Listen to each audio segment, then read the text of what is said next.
SpongeBob SquarePants. Trans. Episode.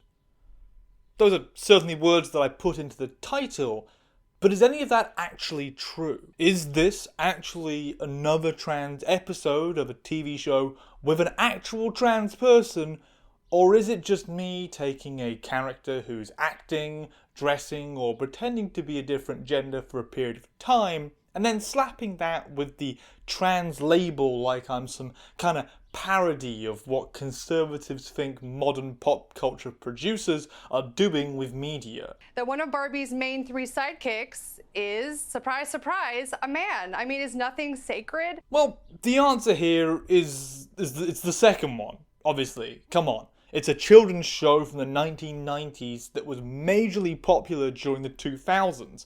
They were basically not allowed to put actual trans people into those things by US law. It wasn't illegal for sure, but it was certainly one of those things where getting Nickelodeon to okay a trans character for something would have been pretty much impossible, thanks to the overwhelming presence of parent-based concern groups and Hays Code bullshit in the memory of corporations that like to make the money. And so, yes, this is more of an established character in a dress than actual trans representation. But why is it such a problem for some people for that to be a thing? I know that it gets called overanalyzing, or reaching, or taking a concept and trying to view that concept through the lens of what the fans would be able to see it by, and also considering the way in which it impacts our current understandings of gender because of the feature that it prominently exists within trans discourse of, and also how it would have impacted children of the time period when it was presented. I know people say that about what I do here, but I mean, all that is literally what I'm doing here. I just do that because I like doing that. And before we explore the concept of Patrick pretending to be a chick in SpongeBob, ooh, I know, exciting stuff, sprinkling that spoiler in there just to catch your attention, we have a sponsor for this video. The sponsor being you. The people on my Patreon, who helped me get through a month where both Hasbro and the BBC conspired to ignore fair use and fair dealings to steal all the income from what I made for January. Yeah, this is a Patreon ad at the start of a video, slightly veiled in a rant about companies messing me up. We did get to that point right now because I'm really upset about this. So thanks to everyone on my Patreon, whose names will be as usual at the end of the video. If you want to also help me stay afloat with all these goddamn billion-dollar assholes breathing down my neck, then that's the best way to do it.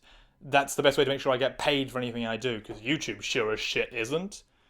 Anyway, let's get on with Season 4's Episode 15B. That's No Lady.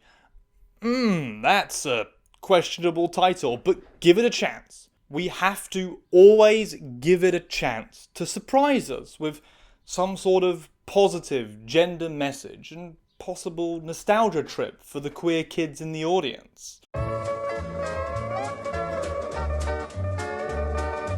So immediately as we get in, we see Bikini Bottom, which obviously means that we need to have a gigantic discussion about the nature of how this place came to be. That it's possibly the result of nuclear radiation from the Bikini Atoll bomb tests, and that has caused the sort of mutated life that we see in the show to result down here. I'm messing with you. We're not gonna do that this time.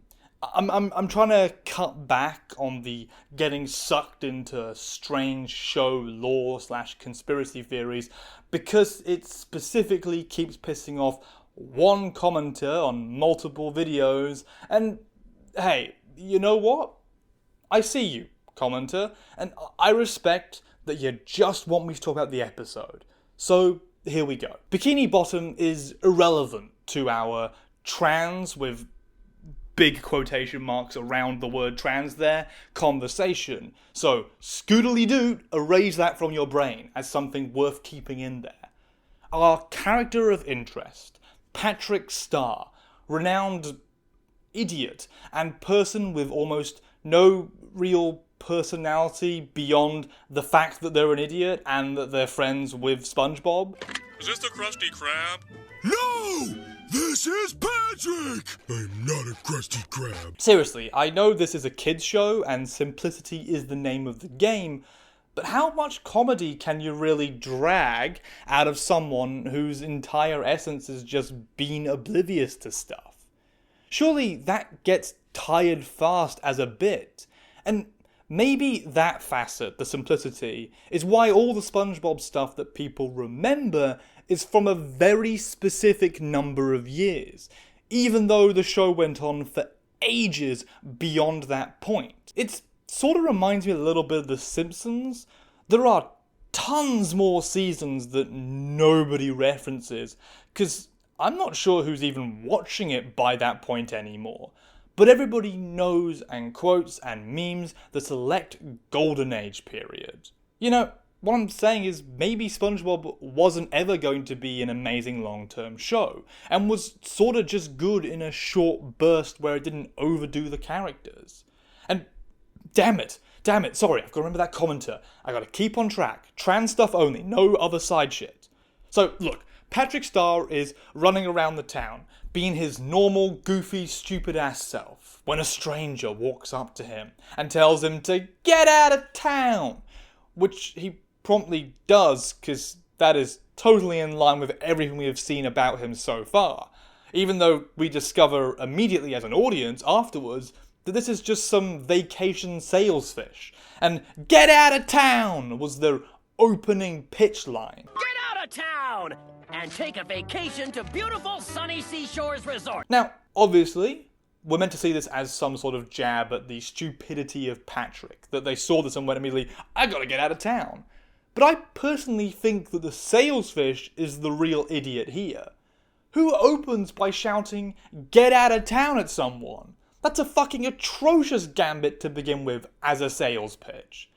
That's going to piss off or scare a majority of people who will probably not be super receptive to whatever comes after it. This one isn't on Patrick. He just perhaps had an overreaction to the comment, but it's still a perfectly valid one considering the situation we saw unfurl. Hey, you there! Who, me? Yes, you! Get out of town!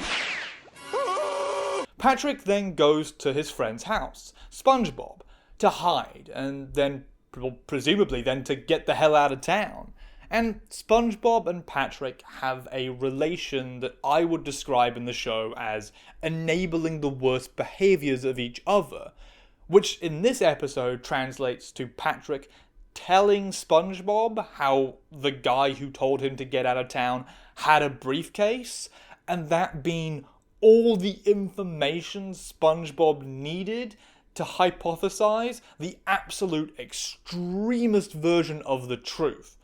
That this guy must be like a paid assassin or something, and that Patrick is basically doomed if he just doesn't get out of here. This, unfortunately, also means that SpongeBob will have to find another friend to go to the Jelly Fisherman Expo this year, because Patrick is cooked like a goose, or however that phrase goes. Who will go with me to the next Jelly Fisherman's Expo? And this is a moment I want to address something that I always kind of liked about SpongeBob as a show. Also, forget the Jelly Fisherman Expo, they bring it up, but it's not mentioned ever again in this episode. It's not a major plot point, just forget about it. These two presumably male characters, which we'll get into that later on in a little bit, are very comfortable crying around one another, and the crying around one another is never normally attacked or mocked by the characters in the show. It's good to see these admittedly pretty silly and wacky characters be okay with the expression of emotion around friends, and I would hope that the children watching the show would see that and take away that it's alright to also cry around their guy friends, without it being a negative part of their masculine identity.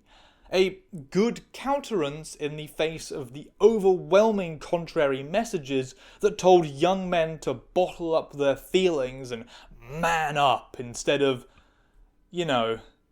being a fucking human. Do you think that the teenagers storming the beaches of Normandy felt like crying? As a man, you're going to feel like crying. But what you're supposed to do is not cry. So, while this intense display of emotion is happening, Patrick packs his bags and gets ready to leave, accepting his fate before SpongeBob makes a final appeal to their friendship and how close they are. But alas, it's to no avail until the zoom-in occurs on a person's face and the musical sting happens that are apparently the most pervasive trope of every cross-dressing / drag / gender swap episode. Literally, we just talked about this with the My Little Pony video, and it's wild to see it immediately crop up again. Patrick Star will live no more, forever! But yes, this whole notion that Patrick Star is a wanted person, presumably, possibly, entirely likely in SpongeBob's head, well, if Patrick Star is wanted, then Patrick Star will just have to stop existing and be replaced by someone who, well, maybe looks the same because you can't disguise that much, but is distinctly different enough through some kind of physical, visual signifier. SpongeBob's first suggestion, however, is not the immediate gender swap that you might be thinking. It's putting a pair of shades onto Patrick. There you go, Patrick. No one will know it's you. It's nice here to see that the show negates immediately my first worry, which was, why would you have to do a gender swap off the bat?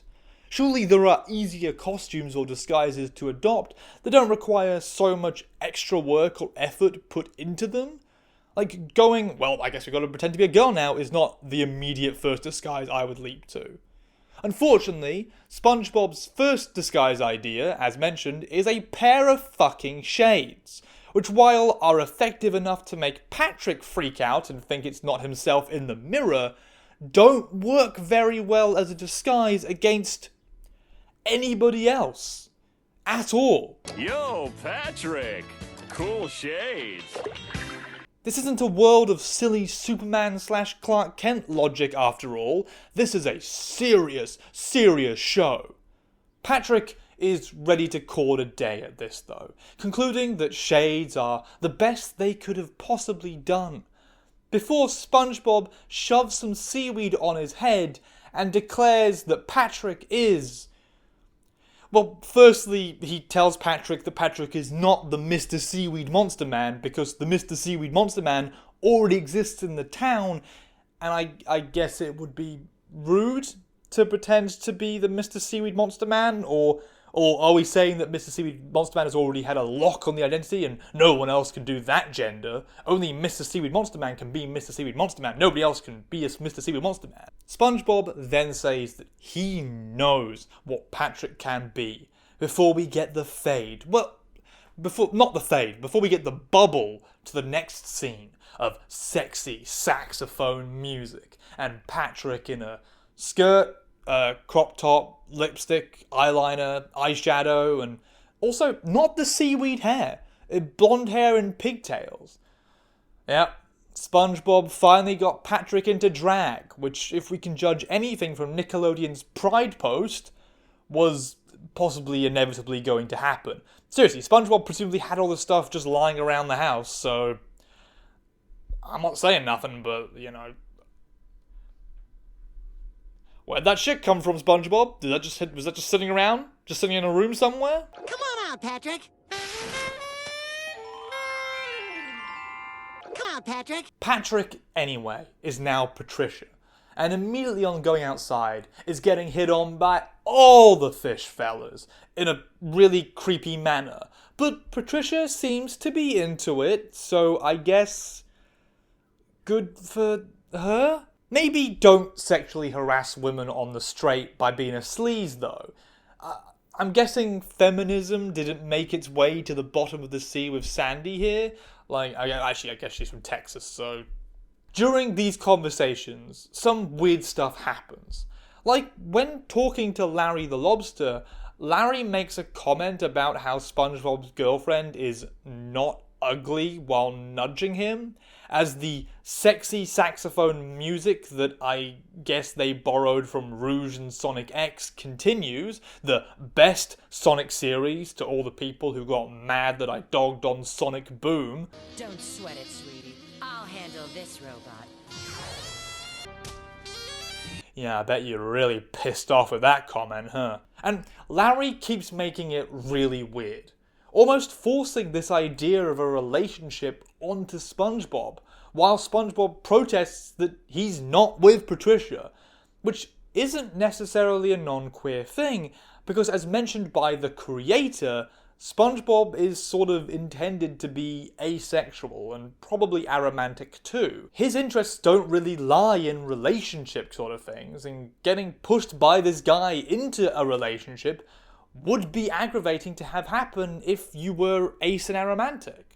SpongeBob doesn't want the town thinking he's in a relationship. He doesn't want people thinking that is what he does when it isn't. He wants to fucking flip burgers and catch jellyfish. You don't have to explain your girlfriend to me. But she's not my girlfriend. Be talking to your girlfriend. Come on, Patricia. Mr. Krabs then sees Patricia, and anime style, his eyes explode with sexual lust. No blood, thank God, I guess. And is Patricia just the platonic ideal of the female form to all of these bikini bottom horn dogs or something?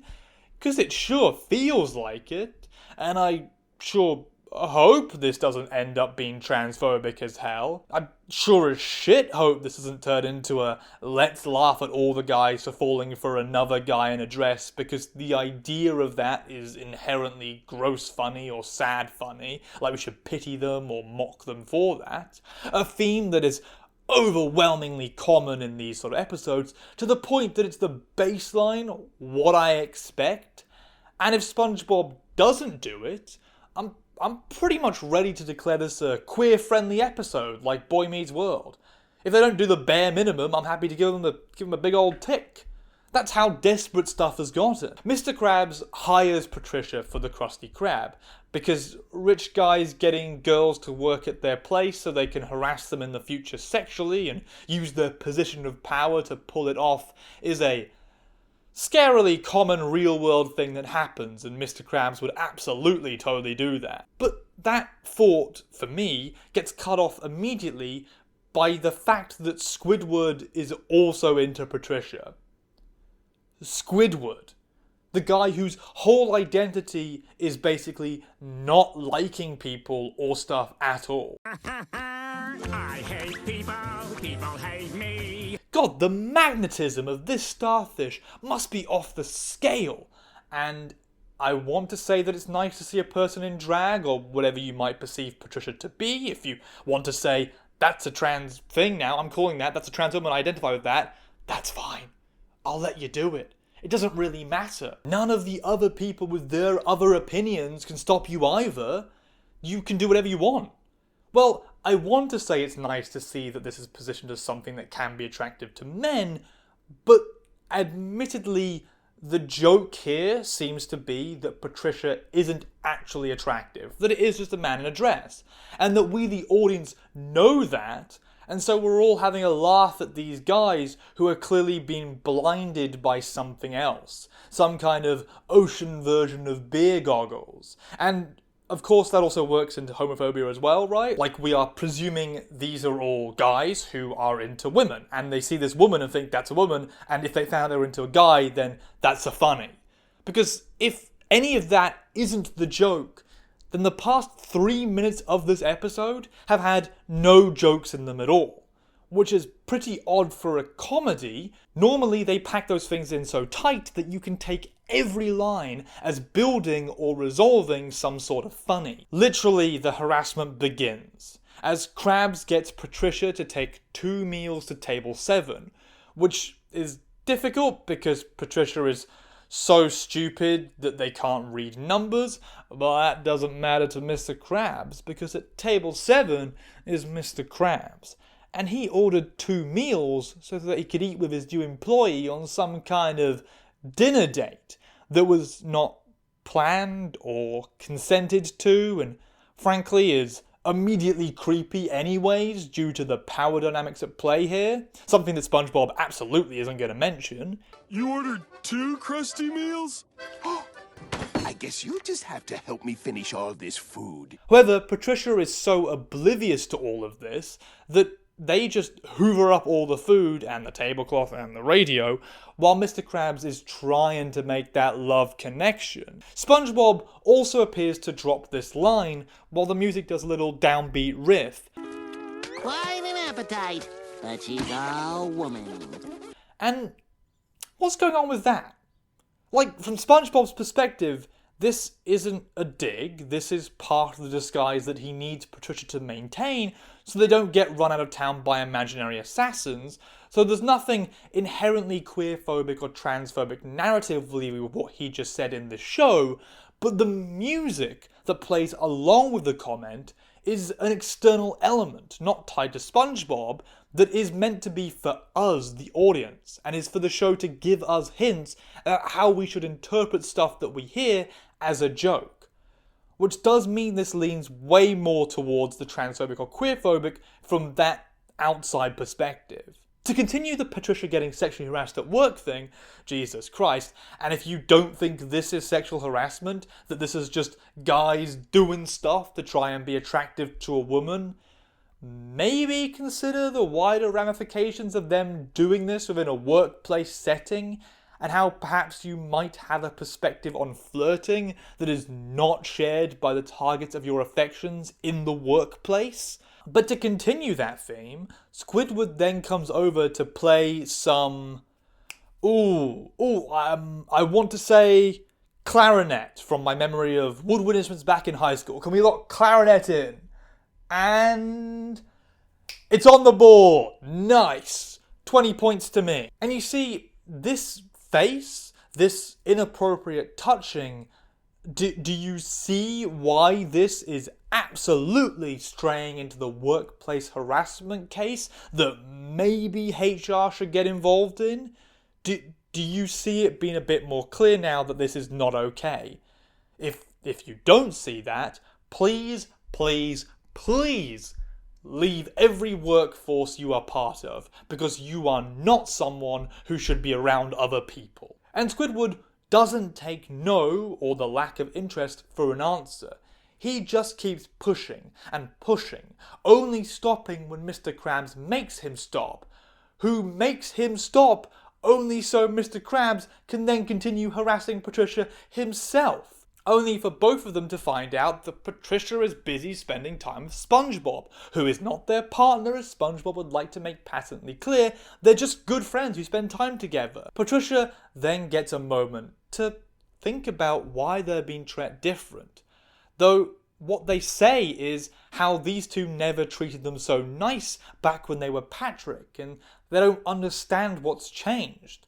Nice being not the word I would use, as we continue the scene of them popping up over and over and over and over again to ask for more and more and more dates, despite the clear, consistent responses in the negative. How about Sunday brunch? No thanks again.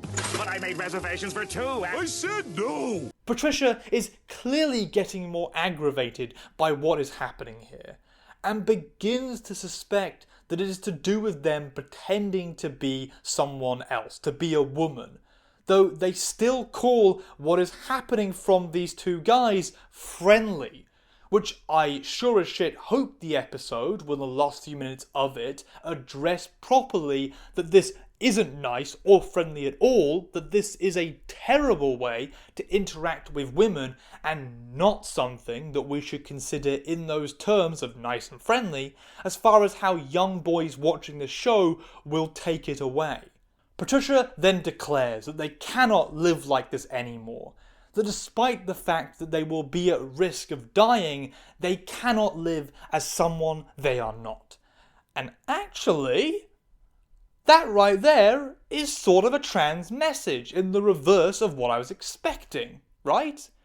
Rather than this being watching a guy dress up as a girl and living like a girl and that being a nostalgic element that trans people connect with, a la Boy Meets World, instead it's Patrick being forced to be a girl for a period of time, and the way that they come to feel unable to keep up that pretense any longer. Oh, I'm sorry, SpongeBob. I just can't live like this anymore. I'm tired of pretending to be someone I'm not. That would, I think, be the most apt here to be adopted by any trans person watching this. While the show doesn't dive into complex terms like gender dysphoria or anything like that, something that we often think can only happen to trans people, mostly because in media they're the ones that deal with the external version of themselves being inconsistent with an internal monologue, but gender dysphoria can totally affect anyone,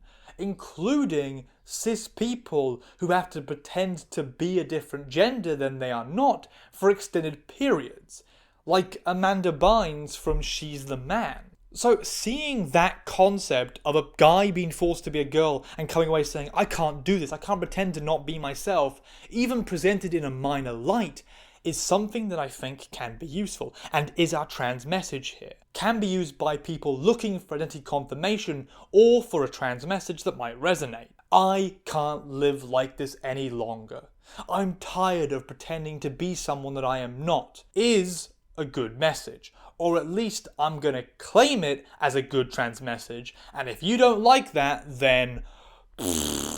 So, Patrick as Patricia goes out into the crowded Krusty Krab, where every fish knows his name. Do, do, do, do.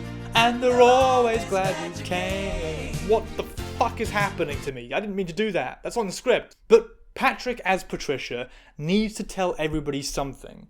Needs to make it known what they have wanted to say all day.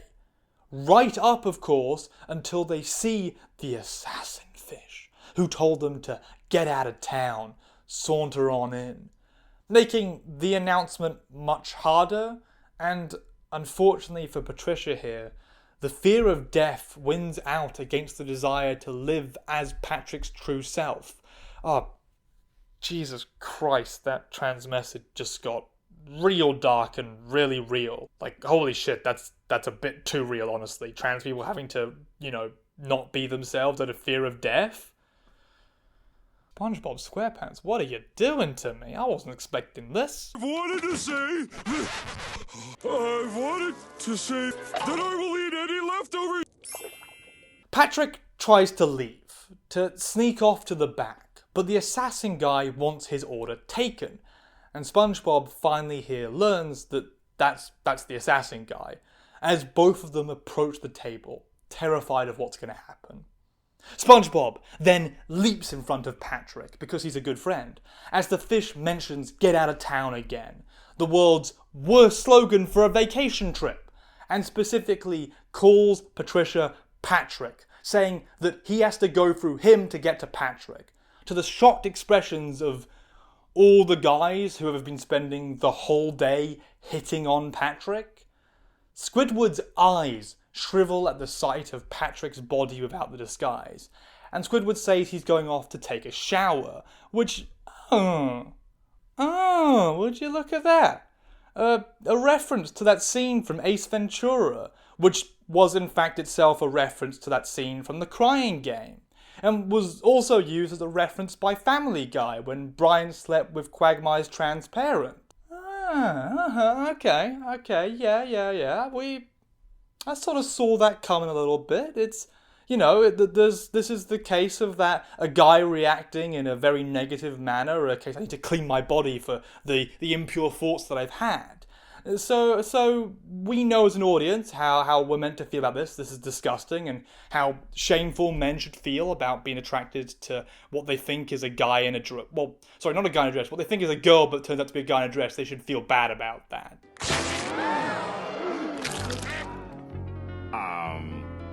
I think I need to take a shower. Some of you in the audience might claim that this is merely Squidward reacting to the fact that it's Patrick, not to the fact that Patrick is a guy he was into. To which I would like to introduce you to Mr. Krabs, asking for clarification if Patrick is actually a girl, and when it's confirmed that he is not a girl, Mr. Krabs then says he will be locking himself in his office for 20 years. Put away the excuses, alright? This was a comedy show at a time when many other comedy shows were just using this light homophobia and transphobia as punchlines, reiterating it for audiences in a way that totally cemented the idea in young impressionable minds that this is the responses that are expected or normal from men when this happens to them, or when they think it's happening to them. But just because I'm saying that doesn't mean I'm cancelling SpongeBob or saying you can't enjoy SpongeBob. I'm not doing that by pointing it out. I'm sorry, I always feel like I need to soothe people's potentially wounded emotional cores at this point, because I recognise how important the show might be to some people, and I never want anyone to feel like I am personally attacking you for something that you like. I'm just criticising it and viewing it like you are.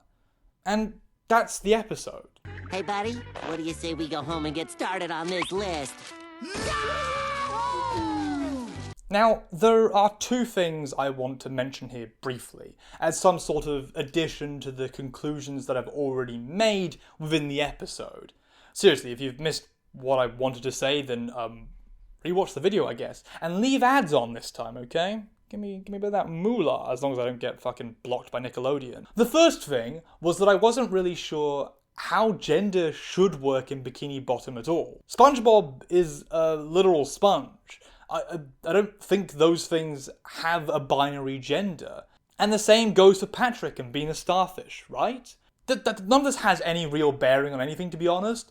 But I was just thinking while I was writing this episode that unless we had Patrick and SpongeBob telling us that they identify as guys during the show, we would have no real way of knowing, right? Except for the fact that the show abuses the concept that a lot of shows use, where girls are just guys but with long hair and makeup as a mode of signifying their gender to the audience of children, because I guess long hair and makeup is all it takes. You know, just get more hair and some makeup on you, and you're basically a girl now. That's what kids shows often said. All those glam metal bands from the 80s? Women.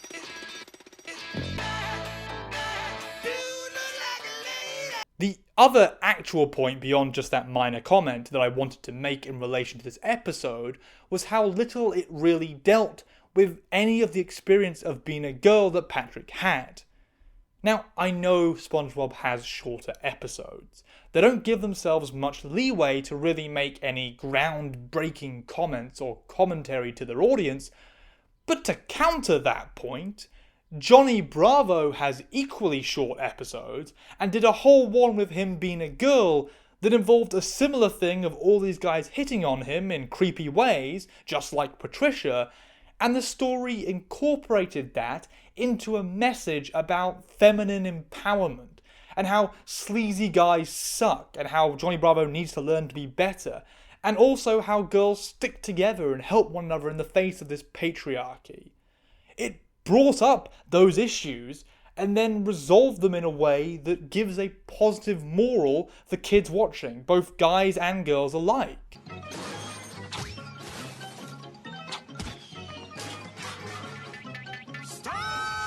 In contrast, SpongeBob brings up that issue, hammers it home for a lot of the episode, and then just kept having Patricia be annoyed while saying that she doesn't understand the nice way men are treating her now, before just abandoning the whole thing that made up the major middle part of the episode and even the ending. There was a chance here to have some learning for a character about what it might be or must be like for women in the town of Bikini Bottom.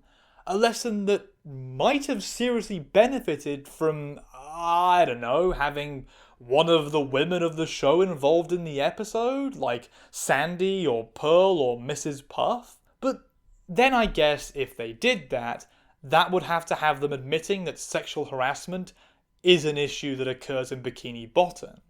Something that they literally show happening that it totally is. All the guys are sexually harassing Patricia.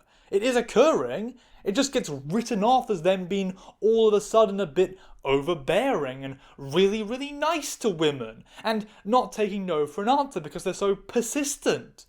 You know, not fucking a horrible thing to happen to women. I think if you put that in there, you've kind of got to resolve it in a way that doesn't leave it open for interpretation as just shit that happens. Kind of feel like you need to tell the kids watching not to do that with women when they grow up. Regardless, they didn't do that. Honestly, this episode, like many SpongeBob episodes, doesn't really bother having a continuous and clear narrative message. Just sort of a starting event, 10 minutes of comedy around that event, and then a conclusion to that event that doesn't necessarily give any moral idea of. It's not very political is what I'm saying here, which I understand some people are very pro, but for me personally, I think that it weakens the story to not interweave issues like that into what you're trying to tell. But while that might be the episode, is this the end of my discussion about stuff like it in SpongeBob? Can I or you truly be satisfied finishing here? Or are there other, smaller elements that perhaps would be worth at least considering in regards to the overarching theme that they might work to construct? Perhaps one that does deem masculine women, or women that look like men in dresses, or men in dresses, to be something considered comedic in their inherent existence. That such a thing is automatically just a joke by itself, regardless of if you perceive that existing as a positive or negative. Though, I'll be honest with you here, if anybody just existing is a joke, that's a bad thing, right? You can recognize that's a bad thing for a person's identity to be automatically a joke by itself. That's a phobia. Our newest Krusty Krab employee. Well, she sure is stunning.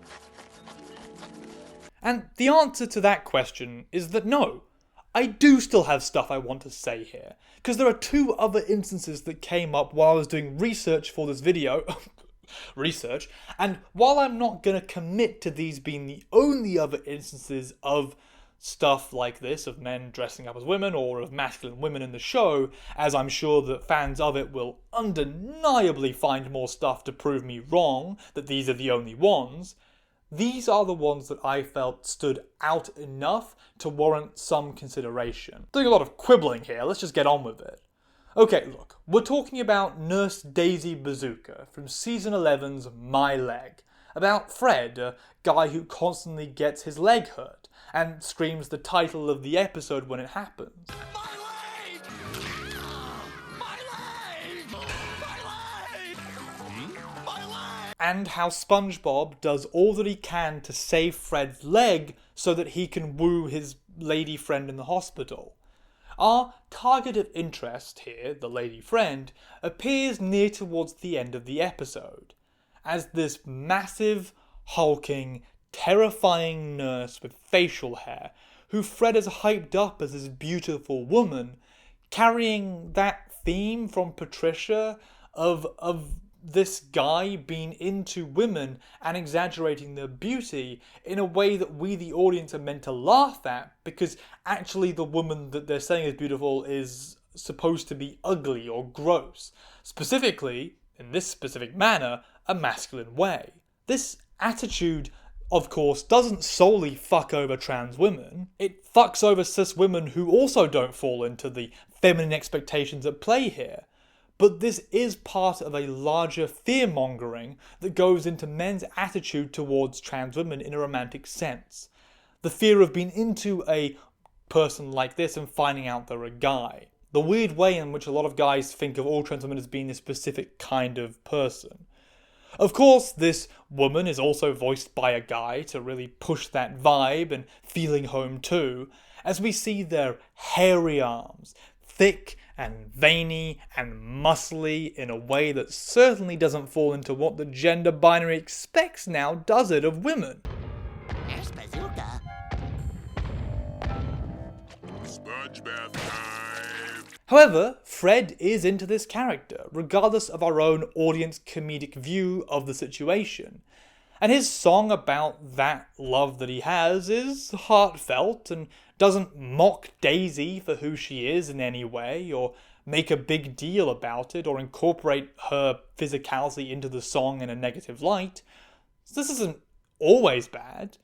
It happens to fall into those tropes that keep cropping up and being harmful, tropes that I think set off warning bells around shows, that make you wary about what kind of messages they might say towards groups of people that get mocked for the same things that the viewer might also get mocked for. Like, Daisy Bazooka didn't need to be that, right? This is an additional joke for no purpose. In a slightly similar fashion is Girly Teen Girl, a character who looks a lot like Femme SpongeBob, and turns up to Pearl, Mr. Krabs' daughter's party, only to get rejected by Pearl because SpongeBob is trying to infiltrate the sleepover, and this girl looks like SpongeBob in a dress. Girly Teen Girl is also voiced by a man, the same guy who does SpongeBob's voice, to sell the fact to Pearl that this does seem like a logical occurrence, that this is just SpongeBob putting on a bad femme voice in disguise, especially aided by the fact that Girly Teen Girl acts as if she doesn't know her own name or where she came from, Farawayville, and so Pearl does the only logical thing here, grabbing Girly by her hair and lifting her up, not questioning, I guess, the fact that this, I presume, wig in her mind remained on for the entirety of her lifting her up. You were sent to spy on me by my dad! Sort of like a Ace Ventura-esque reference a bit there too, huh? When he's pulling off all the stuff from Einhorn. All this shit is really just repeating itself thematically, I suppose. And Pearl misgenders, attacks, insults, and sends poor Girly Teen Girl running in what must be a really brutal introduction to the town of Bikini Bottom. So brutal that it perhaps makes sense that we never see Girly again, as she runs back to Farawayville, because of course she fucking does. I am so moving back to Farawayville. Fuck living in a place that treats you like this when you've just turned up, right? And to add salt to this wound, to this comedy, SpongeBob turns up at the end to comment on how he doesn't know who this chick is, but she sure is ugly. Who the heck is that? I don't know, but she is ugly. And he says it in the campus way possible too, for some reason. This thing popped up on my radar because it led to a bunch of TikToks for some reason, and then articles about those TikToks, because apparently a trend popped up around this that revolved around the delivery from Girly Teen Girl about where she is and what her name is, being overlaid by a man dressed up as a woman, doing it for... Hello? Hi, I'm here for the slumber party. Do I know you? My name is, Girly Teen Girl. The notion that a guy in a dress is inherently funny or worth mockery, right? People might say this is just being too sensitive, and who are these people that keep saying stuff in this episode? But in all seriousness, what is the purpose of this TikTok trend and the humour at play here? What is the narrative that serves to craft the joke that we, the audience, are supposed to laugh at? Who is the butt of the comedy, the target of our derision? The answer is, as almost always, the man in the dress. A perception that has come to define how many people still do view trans women as men in dresses. And that does serve to transform their lives and the lives of drag queens and cross-dressers and cis women who just happen to look too masculine into a source of cruel enjoyment for others. Part of a sort of overarching, systemic, overwhelming bigotry, I guess. There is nothing else there except for the existence of that joke. Anyway, that's just some extra shit that came up while I was doing the video and I felt made sense to at least comment on or point towards in some fashion before I called it a day. And I think I've said all I need to say here, so let's do that calling of the day.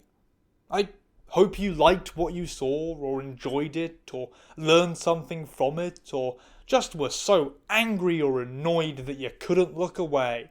At the end of the day, those views still count, and that ad money still comes in, as long as Nickelodeon doesn't also pick a fight with me over fair use. If you have liked this, then consider liking, sharing, commenting, subscribing even. If you really liked it, then you can go ahead and tell me what trans, or trans adjacent, or trans nostalgic, or gender swappy stuff. Yeah, I've kind of given myself a pretty big leeway and broad target field here with the trans episode series and the word trans in that title. But, well, if you want to tell me about those things that you watched when you were younger that were maybe trans or not, that you would like someone else to go into, comment that. Seriously. I have a list that I put it on, a list that I will eventually get around to doing all of them before I shuffle off this mortal coil. And on the mention of ditching that mortal coil, if you would like to help me keep that mortal coil just a little bit longer, then the best way to do that is by subscribing to my Patreon, or here on YouTube as a member, and helping to give me money that I will use to pay rent, and bills, and stuff I use to live. And stuff for my cat to live too, that stops both of us from dying. Which I have been led to believe by media, like TV and movies, is not that great, and will certainly put a clamp on me doing stuff, like running a YouTube channel. All the names of those in the $5 and up category should be scrolling past the screen right now, and I really do appreciate all of them for helping to make this silly, stupid little channel and its silly little ideas something I do for a living.